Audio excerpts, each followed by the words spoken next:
Hello, everyone. This is Lisa from Power Wheelchairs for Success. And today we're going to dive into a topic that's probably on the mind of many of us after Florida and the Carolinas here in the United States, in which we endured the worst hurricane in our history. And the question is deep. What do we do during emergencies? Either before, during, or after, as people with disabilities, especially people who are in wheelchairs or have or use other hardware to get around and use assistance to get from point A to point B. It's a big question.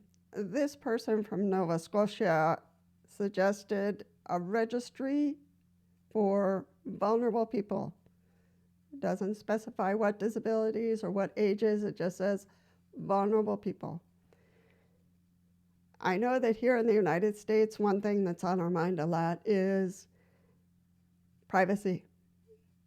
And people struggle a lot with that. If we did a registry per state of vulnerable people for when a catastrophe hits or there's, a disaster coming upon us that we know is coming,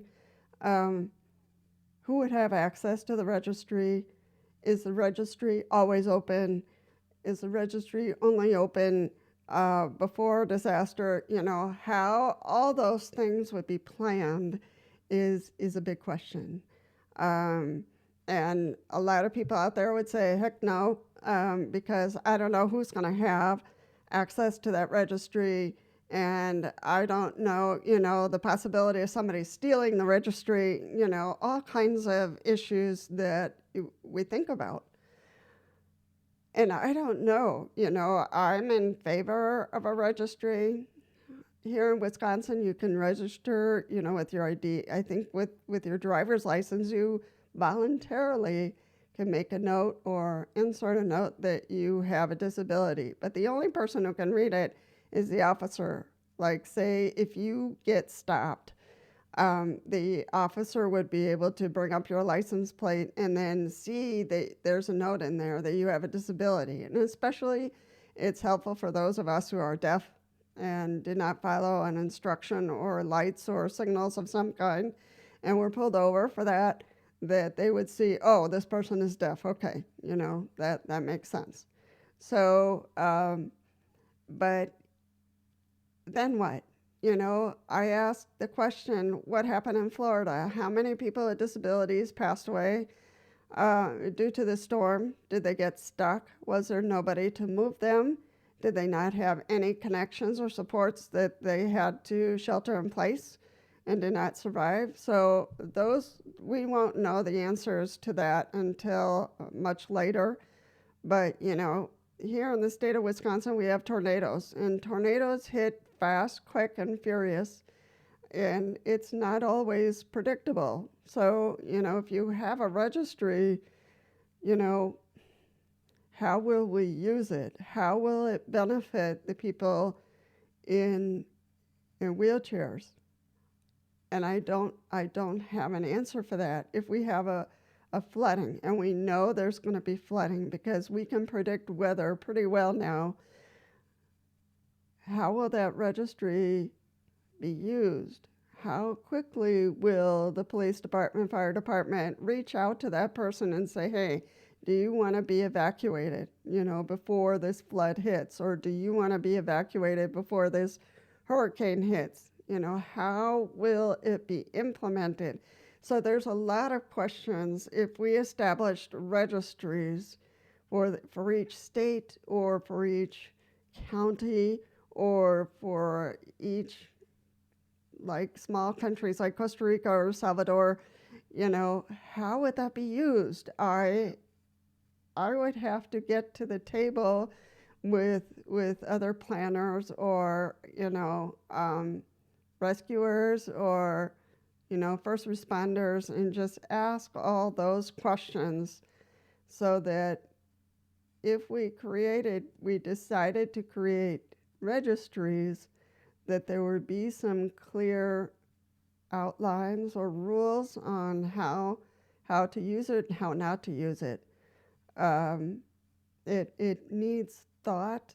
It needs a process. I think a registry would minimize the fear. I think it would minimize the risks of people with disabilities ending up in critical danger and being hurt, and the last thing we want is a person with disabilities being abandoned and dying in a disaster. So a lot of questions. I have a lot of questions about it, good questions, in terms of the benefits and how a registry would help us all. And not only people in wheelchairs, but other people, elderly people, or people who are blind, or people who are elderly and alone and don't have that family support. So a lot of questions have to be asked.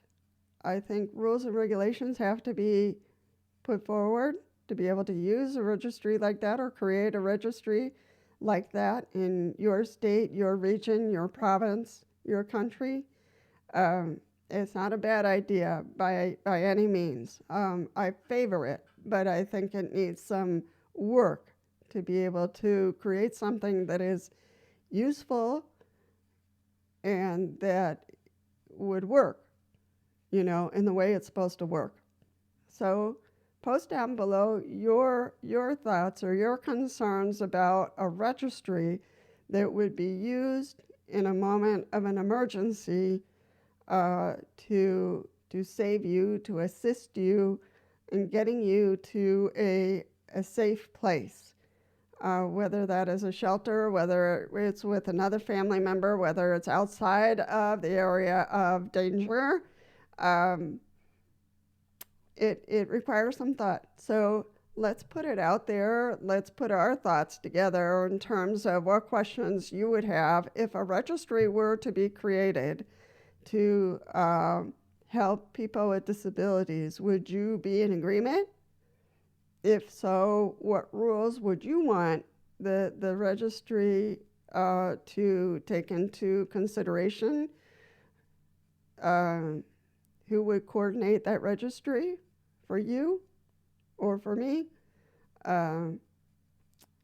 So a lot of questions. So post your questions down below if you're in favor of a registry to assist you in a moment of emergency or impending disaster. Put your thoughts down below. Let's see what we can hammer out and see what we come up with.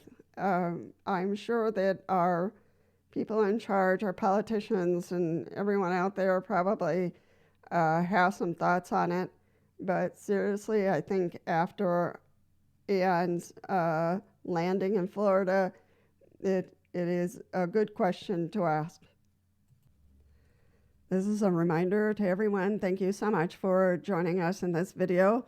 And a reminder, you can still donate to the Red Cross, to FEMA, other smaller organizations that are still working hard to rescue people and move them to a safer place. And for organizations that are also working with the animals that also require some rescuing and some care at this time. Thank you, and consider a donation to an organization in Florida or the Carolinas. I will leave, as usual, links down below in the description, so you can go to a location where you would like to donate. So all the links will be there, a variety of links. So the Red Cross, food sources, all that kind of stuff. So just look down below and you can go to a link to make your donation. Thank you.